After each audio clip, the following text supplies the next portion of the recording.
Pada kesempatan kali ini kita akan belajar tes intelijensi umum atau tes TIU ya. Langsung kita masuk ke soal yang pertama. Nilai ulangan matematika 10 orang siswa adalah sebagai berikut.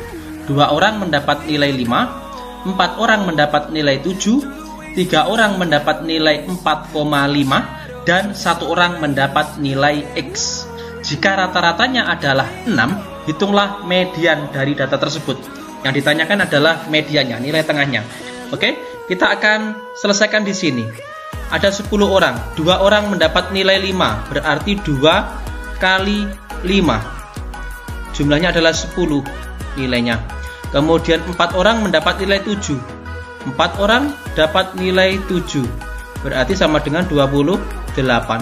Sementara ada 3 orang mendapat nilai 4,5, berarti 3 dikali 4,5, hasilnya adalah 13,5. Kemudian tersisa 1 orang, ini kan 2, 4, 6, 6 tambah 3, 9. 1 orang ini mendapat nilai X, berarti 1 kali X, hasilnya adalah X.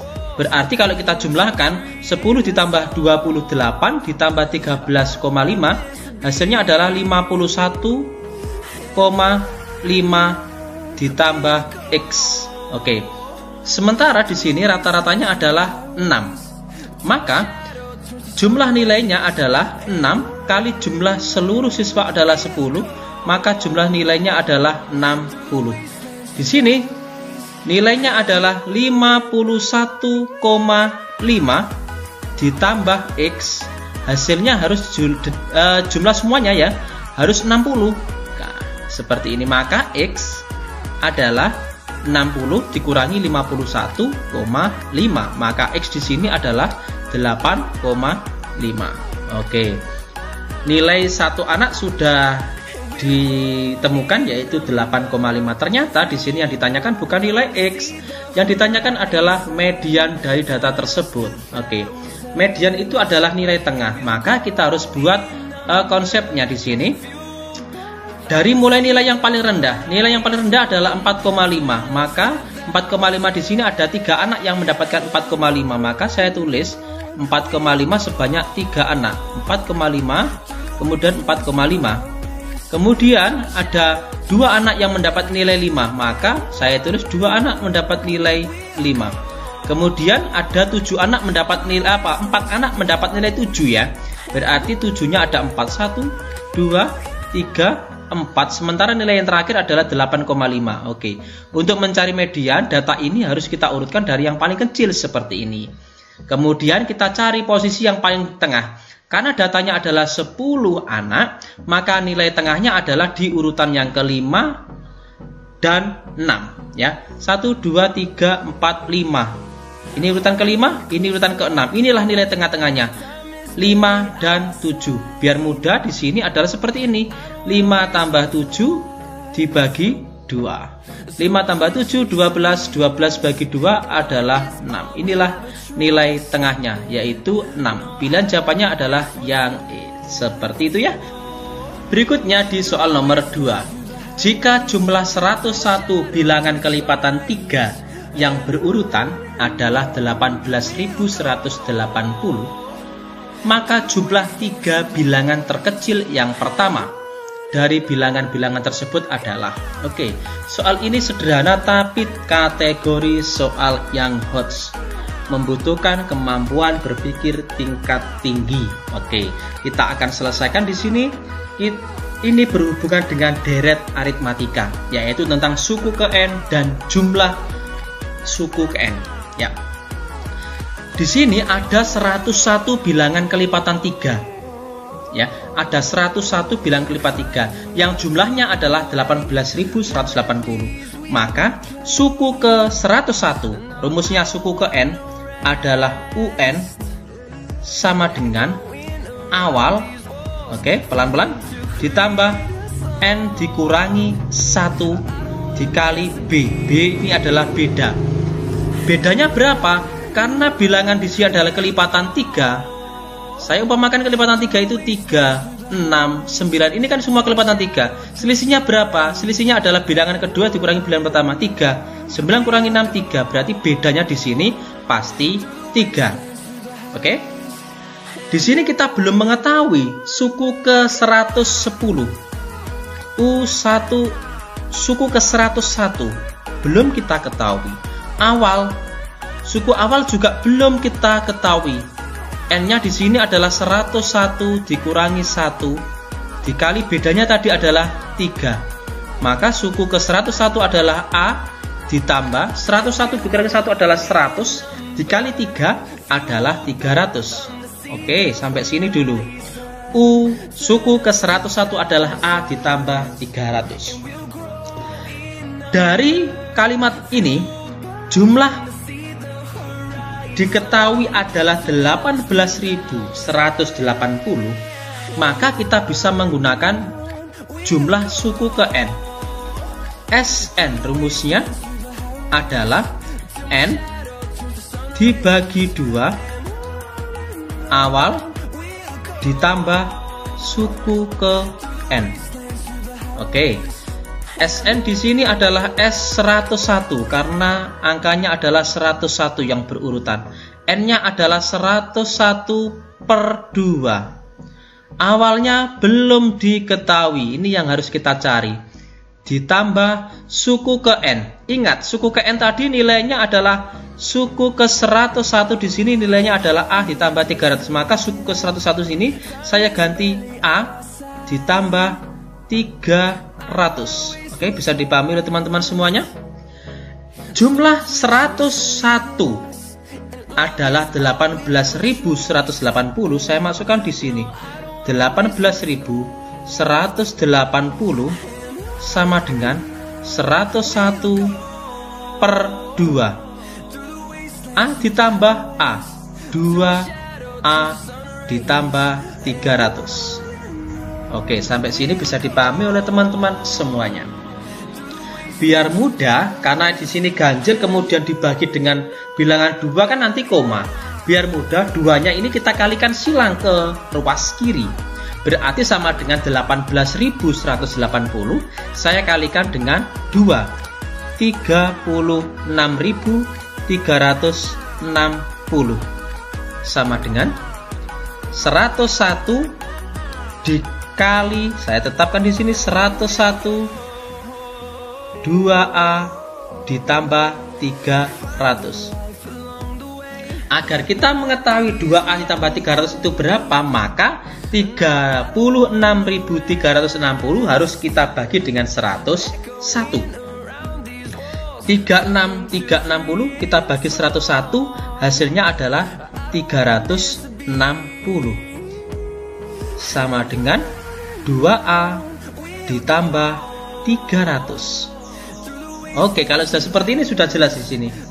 2A 300 kita pindah ke ruas kiri. Berarti 360 dikurangi 300 tinggal 60. Maka A sama dengan 60 dibagi 2, yaitu 30. Awal sudah ketemu 30. Pertanyaannya adalah jumlah 3 bilangan terkecil yang pertama. Awalnya sudah ketemu 30. Maka bilangan suku yang kedua berarti kita tambah dengan 3 lagi, 33. Suku yang ketiga 36, kita tambah 3. Nah, jumlah inilah yang ditanyakan. 30 ditambah 33 ditambah 36. Hasilnya adalah 99. Pilihannya adalah yang E. Seperti itu ya. Agak panjang, tapi kalau kita sudah paham konsep suku ke N dan jumlah sukunya, kemungkinan kita sudah bisa memahami soal ini dengan mudah. Soal nomor 3. Seorang pedagang menjual sebuah barang dengan harga 80.000 dan memperoleh laba 25% dari harga beli. Berapakah harga beli barang tersebut? Ingat, soal ini tidak boleh langsung dikalikan 25% dikali 80.000, salah. Karena 80.000 di sini adalah harga jualnya. Sedangkan yang diketahui di sini labanya adalah 25% dari harga beli. Itu yang harus kita ketahui, ya. Bahwasanya harga jual adalah 80.000. Gini. Kemudian laba atau saya tulis untung gitu saja adalah 25% dari harga beli, ya, bukan dari harga jual ya. Berarti kalau kita ingin menentukan harga beli, maka 100% rumusnya dibagi, karena di sini untungnya adalah 25%, maka di sini akan menjadi 100 ditambah 25% menjadi 125% gini, dikali dengan harga jual. Sama-sama ada persennya. Gini, biar mudah saya rubah warnanya. Ini ada persen, saya coret. Ada persen, saya coret. Berarti tinggal 100 dibagi 125. Bisa kita sederhanakan kan? 100 dibagi 125 nilainya akan menjadi, kalau kita bagi dengan 25 kan 4. 125 kita bagi 25 adalah 5. Dikali HJ. HJ-nya tadi adalah 80.000. Gini kan? Nah, kalau sudah seperti ini, langsung saja kita bagi. 80.000 kita bagi 5 saja dulu, baru kita kali 4. 80.000 kita kali 5 di sini adalah 16.000. Nah, kita bagi kan? 80 kita bagi 5 adalah gini, 16. Berarti tinggal tersisa 4 kali 16. 4 kali 16.000 berarti tinggal 64.000. Inilah harga belinya, 64.000. Jawabannya A. Untuk meyakinkan ya, bagaimana caranya adalah kita menghitung untungnya tadi. Untungnya tadi kan 25% dari harga beli. 25% dari harga beli. Harga belinya sudah kita ketahui, hanya untuk ngecek saja apakah sama dengan harga jualnya nanti. Gini, berarti di sini 25 kali 64.000 dibagi 100. Ini 02 kita coret dengan 02 seperti ini. Berarti tinggal 25 kali 640, yaitu 16.000. Oke, berarti untungnya adalah 16.000. Harga belinya 64.000. Kalau dijual berarti 80.000. Cocok sudah. Berarti jawabannya kita yakin adalah pilihan jawaban yang E. Cukup mudah. Berikutnya di soal nomor 4. Dalam 3 kali ulangan matematika, seorang murid mendapatkan nilai 64, 67, dan 66. Berapakah nilai yang harus diperoleh murid tersebut pada ulangan keempatnya agar nilai rata-ratanya menjadi 70? Oke. 3 ulangan dapat nilai sekian. Ulangan keempat harus dapat berapa agar rata-ratanya menjadi 70? Kita selesaikan di sini. Ingat rumus rata-rata ya. Untuk mencari rata-rata adalah jumlah nilai, oke. Jumlah nilai dibagi dengan banyak data ya. Dibagi dengan banyak data. Saya tulis. Rata-ratanya ternyata sudah diketahui, yaitu 70. Oke, 70 sama dengan jumlah nilainya berapa? Di sini baru diketahui 3 nilai. Saya tulis saja 64. Ulangan kedua dapat 67. Ulangan ketiga dapat 66. Dan ulangan yang keempat saya tulis dapat nilai A dulu sebagai simbol. Banyak datanya berapa? 4 kali ulangan. Ya, kita bagi dengan 4. 70 kita kalikan 4 ya, 4-nya kita ke sana, berarti tinggal di sini 280 sama dengan ini kita jumlahkan 64, 67 dan 66. Biar mudah 64 kita jumlahkan dengan 66 dulu ya. 130. 130 ditambah 67, 197. 197 ditambah A. Oke. 280 sama dengan 197 ditambah A, maka nilai A adalah 280 dikurangi 197. Nilainya adalah 83. Inilah nilai yang harus didapatkan pada ulangan keempat agar rata-ratanya menjadi 70. Jawabannya adalah pilihan jawaban yang C. Di soal yang kelima, Bima meninggalkan kota A pukul 06.15 dan sampai di kota B pukul 09.45. Jika dia mengendarai mobilnya dengan kecepatan rata-rata 60 km per jam dan dia beristirahat 1 jam untuk makan, berapakah kilometer jarak kota A ke kota B? Ini rumusnya sederhana, JKW ya. Tapi di sini ada waktu istirahatnya. Maka kita cari lama perjalanannya dulu ya. Waktunya dulu. Waktunya di sini berangkatnya adalah pukul 06.15 sampainya 09.45. Maka di sini adalah 09.45 kita kurangi dengan 06.15. Berarti waktu perjalanannya di sini adalah selama 3 jam 30 menit ya. Tapi ada catatan, pada saat perjalanan di sini ada 1 jam untuk beristirahat ya, untuk makan. Berarti waktunya 3,5 jam ini, 3 jam di 30 menit kan 3,5 jam. 3,5 jam di sini kita kurangi dengan 1 jam untuk makan, berarti waktunya tinggal tersisa 2,5 jam. Bisa dipahami ya?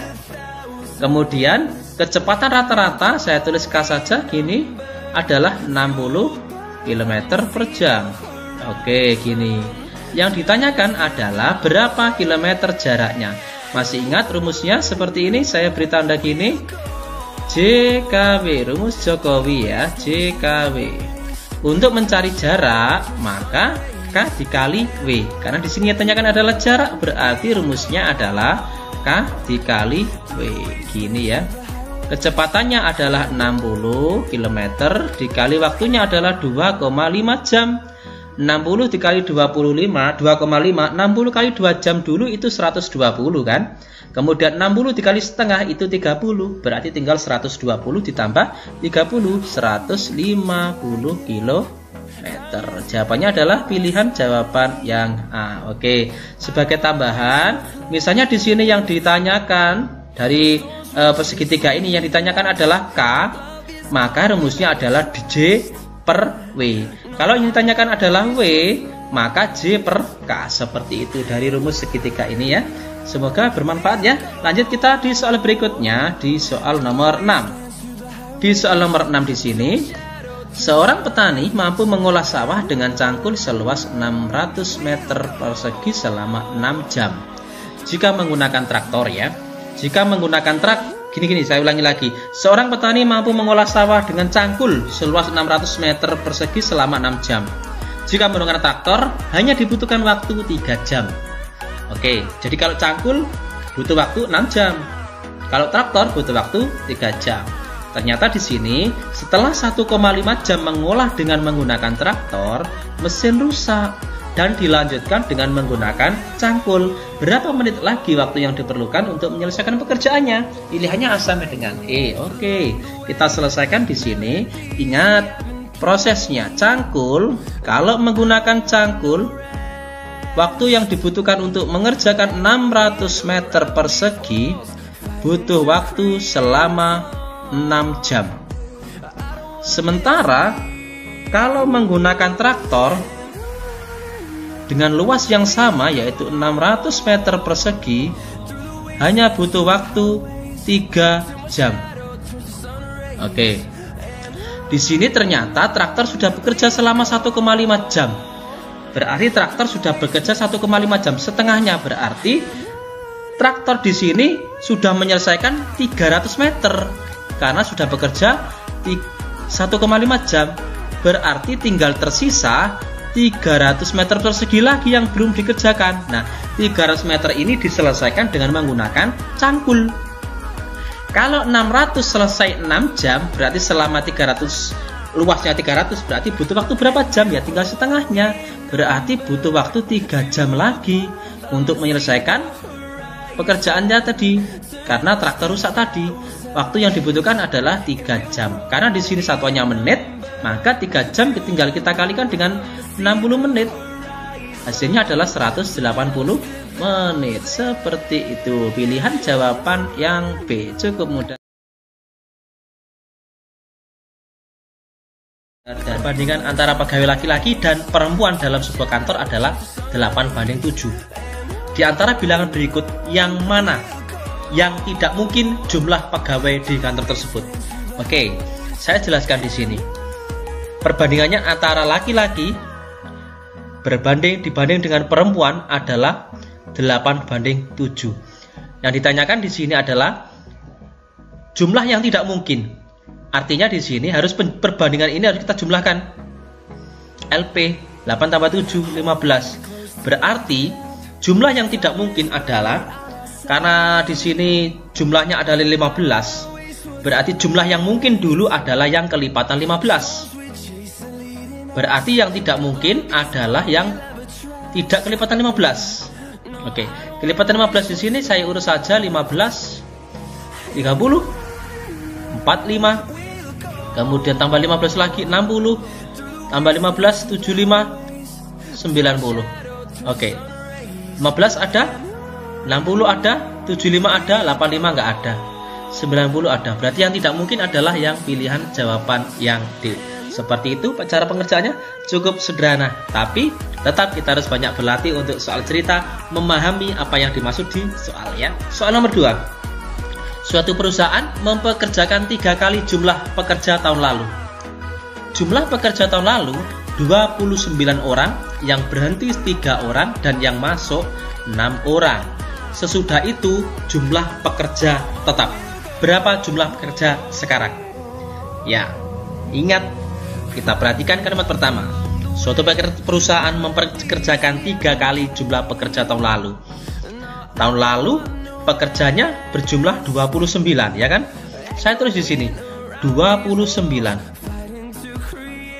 Kemudian berhenti 3, berarti dikurangi 3, dan masuk 6. Pekerja tahun lalu berarti 26 ditambah 6, 32. Ingat di sini suatu perusahaan mempekerjakan 3 kali jumlah pekerja tahun lalu. Kalau tahun lalu pekerja tetapnya adalah 32, berarti tahun ini ya 32 kali 3, 96. Sederhana sekali ya. Karena soal cerita ini butuh pemahaman. Jangan sampai nanti kita salah tafsir. 3 dikali 29 dulu, baru dikurangi 3, baru dijumlah dengan 4. Nanti hasilnya bisa berbeda ya. Cara pengerjaannya seperti ini kan. Soal yang ketiga, 2 buah bilangan jika dijumlahkan sama dengan 9 dan jika dikalikan sama dengan 18.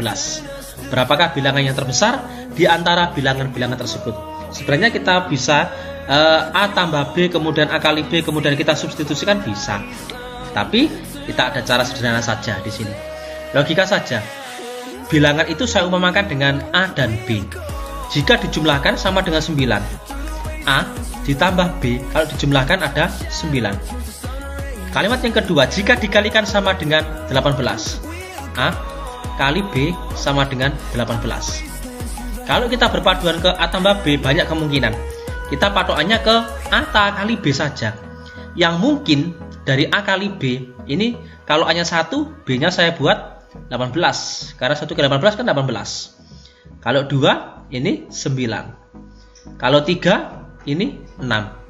Seterusnya ya, ini kalau 4 nggak mungkin, 5 nggak mungkin, 6 kembali ke 3 lagi. Oh, berarti kemungkinan hanya ini. 1 kali 18, 2 kali 9, 3 kali 6. Baru kita cocokkan dengan ini. Kalau dijumlahkan hasilnya 9. 1 tambah 18 nggak mungkin 19.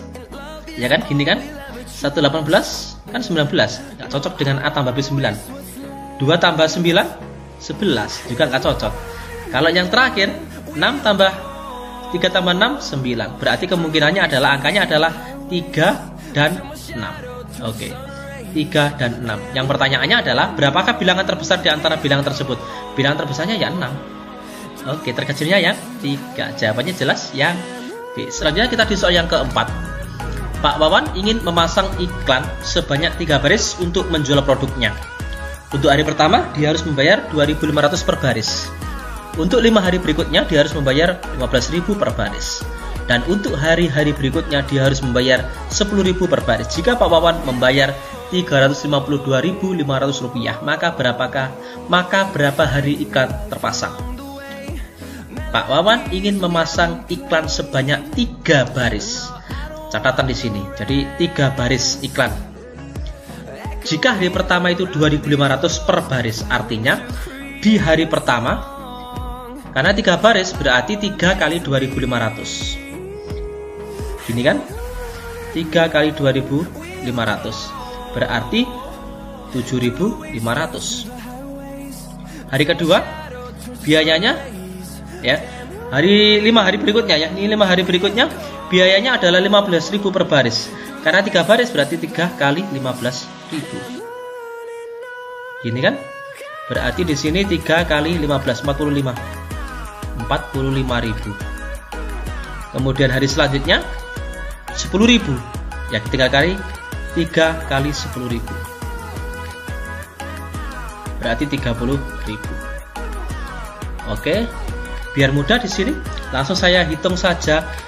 Jumlah yang harus dibayarkan adalah 352.500 rupiah. Sama dengan hari pertama jelas 1 kali 7.500. Kemudian iklan di hari kedua sampai hari ke-6 atau 5 hari berikutnya berarti 5 kali 45.000. Karena 45.000 kan satu hari saja. Kalau 5 hari berikutnya berarti 5 dikali 45.000. Ini ya. Kemudian yang terakhir, setelah 5 hari ini ada setelah 6 hari ya. Satu hari pertama, 5 hari berikutnya, kemudian hari berikutnya di sini. Ini yang belum kita ketahui. A kali 30.000. Nah, ini kita hitung. Ini tetap turun 352.500 rupiah. Sama dengan 1 kali 7.500 tetap 7.500. Kemudian 5 kali 45.000 adalah 225.000. 225.000. Ditambah A dikali 30.000, ya saya tulis 30.000 A. Ini kita jumlahkan dulu. Tetap ini turun 352.500 turun ya. Kemudian 27.500 ditambah 225.000 itu kan 232.500 ditambah 30.000 A. Oke. Berarti di sini 30.000 A itu sama dengan 352.500 dikurangi 232.500. Hasilnya adalah 120.000. Maka nilai A adalah 120.000 dibagi 30.000. 4 hari di hari berikutnya. Tapi ingat, jangan langsung menjawab yang B. Kalau langsung menjawab B, Anda terjebak. Yang ditanyakan di sini bukan itu. Yang ditanyakan kan, maka berapa hari iklan terpasang? Iklan terpasang adalah 1 hari pertama dengan biaya tadi 7.500. Kemudian 5 hari berikutnya juga terpasang. Kemudian 4 hari berikutnya yang tiap barisnya 10.000. Berarti yang ini 1 tambah 5 tambah 4, 10 hari terpasangnya. Jawaban yang E. Oke, hati-hati. Bisa saja terjadi waktu cepat, Anda diburu oleh waktu. Jadi ada sifat tergesa-gesa, telitinya mulai hilang. Ketemu 4 langsung jawab yang B. Anda terjebak oleh pilihan jawaban yang salah. Padahal Anda yakin sudah tinggal sampai finish, hampir selesai. Tapi gara-gara kurang teliti bisa terjebak. Hati-hati ya. Yang benar adalah yang E. Berikutnya di soal nomor 5, diketahui 4 orang menggali selokan dalam 7 hari. Berapa orang yang diperlukan untuk menggali selama 0,5 hari? Saya tulis saja. Jika 4 orang, maka dibutuhkan waktu 7 hari. Berapa orang? A. Berapa orang agar selesai selama 0,5 hari? Logika saja, kita logika saja. Kalau 4 orang selesai 7 hari. Jika ingin selesai 0,5 orang, berarti di sini semakin banyak orang atau semakin sedikit? Tentunya semakin banyak orang yang dibutuhkan agar pekerjaannya cepat selesai. Karena semakin banyak orang, kemudian waktunya semakin sedikit, maka di sini adalah perbandingan berbalik nilai. Karena perbandingan berbalik nilai, maka cara pengerjaannya adalah 4 langsung kalikan dengan 7 bagi 0,5. Seperti ini. Jadi untuk mencari berapa orang yang dibutuhkan, kalikan saja 4 langsung kali 7 per 0,5. 4 kali 7, 28 dibagi 0,5. Kalau sulit di sini, buat seperti ini saja. 28 dibagi 1 per 2. 0,5 kan 1 per 2. Kalau sulit memahami, ya. Bagi jadikan kali. Catatan posisinya dibalik. 1 per 2 menjadi 2 per 1. Berarti tinggal 28 kali 2. 56. Seperti itu. Jadi butuh 56 orang agar pekerjaan itu selesai selama setengah hari. Seperti itu. Karena di sini adalah perbandingan berbalik nilai. Nomor 6. Sebuah bus nampak dipenuhi penumpang hingga 10 orang penumpang terpaksa harus berdiri. Pada halte berikutnya 17 penumpang turun dan naik 8 orang. 5 penumpang kemudian turun di pemberhentian berikutnya tanpa ada seorang pun yang naik. Di halte berikutnya 4 orang naik tanpa seorang pun penumpang di dalam bus yang turun. Berapa kursi kosong di dalam bus setelah bus meninggalkan halte tersebut? Panjang, tapi harus kita buat kalimat matematika biar lebih sederhana. Yang kita hitung adalah jumlah orang yang berdiri saja, yang terpaksa harus berdiri. Pada kondisi pertama, jumlah orang yang terpaksa berdiri ada 10 orang. Saya tulis 10 orang. Perhatikan kalimatnya. Sebuah bus nampak dipenuhi penumpang hingga 10 orang penumpang terpaksa harus berdiri. Pada halte berikutnya 17 penumpang turun. Karena turun berarti saya kurangi dengan 17. Dan naik 8 orang. Saya tambah dengan 8 orang. 5 penumpang kemudian turun. Ada 5 orang turun, berarti saya kurangi 5. 5 penumpang kemudian turun di pemberhentian berikutnya tanpa ada seorang pun yang naik. Berarti tidak ditambah, tidak kurang, karena tetap. Di halte berikutnya 4 orang naik. Karena naik berarti di sini tambah 4. Yang ditanyakan berapa kursi kosong? Karena sudah habis di sini. Kalau jawabannya nanti positif, berarti ada positif orang itu yang berdiri. Kalau jawabannya negatif, berarti jumlah itu yang kosong. Kita coba cek di sini. 10 dikurangi dengan 17 negatif 7. 8 dikurangi 5 3. 3 tambah 4 7. Negatif 7 tambah 7 0. Artinya apa? 0. Berarti tidak ada kursi yang kosong. Pas. Tidak ada yang berdiri dan tidak ada yang kosong. Jawabannya pasti yang A.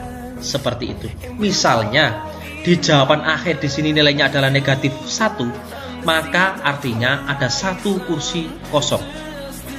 Kalau misalnya di sini ada jawaban itu bukan negatif tapi positif 2, berarti ada 2 orang dalam bus itu yang berdiri. Seperti itu ya cara pengerjaannya. Soal nomor 7. Keseluruhan jumlah ayam Pak Firman 36 ekor, di mana jumlah ayam betina 5 kali jumlah ayam jago. Berapa jumlah ayam jago milik Pak Firman? Keseluruhan ayam. Saya buat gini, betina ini saya lambangkan dengan A. Kemudian jago saya lambangkan dengan B. Berarti jumlah ayam semuanya ini kan 36. Berarti A ditambah B itu ada 36. Perhatikan di sini. Ayam betina 5 kali jumlah ayam jago. Ayam betina 5 kali ayam jago. Nah, posisi 5 sama dengan A sama dengan 5B di sini. Kita masukkan di sini. A saya ganti dengan 5B. Ditambah B sama dengan 36. 5B tambah B 6B sama dengan 36. B-nya sama dengan ya 36 bagi 6. 6. Berarti ayam jagonya ada 6. Yang ditanyakan apa? Jumlah ayam jago. Tepat sekali. Ya 6 ini ayam jagonya. Tapi kalau ditanyakan di sini ayam betina, kalau ditanyakan ayam betina ya, berarti di sini kita cari ayam betina A 5 kali B. 5 kali B 5 kali 6 30. Ini kalau ditanyakan ayam betinanya. Karena di sini hanya ditanyakan ayam jago saja, langsung ketemu B sama dengan 6 seperti itu. Nomor 8. Dalam setiap minggunya Pak Bambang bekerja selama 6 hari dan setiap hari ia bekerja selama 8 jam. Setiap jam bekerja Pak Bambang mendapatkan upah sebesar 3.500. Dan setiap jam lembur ia mendapatkan bayaran sebesar 4.500. Jika dalam 4 minggu Pak Bambang mendapatkan upah sebesar 753.000, berapa jam Pak Bambang lembur selama 4 minggu tersebut? Kita cari dulu gaji tanpa lembur. Gaji tanpa lembur di sini setiap hari Pak Bambang di sini bekerjanya kan selama 8 jam. 8 jam dalam seminggu. Artinya dalam 6 hari. Selama 1 bulan, yaitu selama 4 minggu. 8 jam per hari, 6 hari per minggu, dan selama 4 minggu. Dikali upahnya.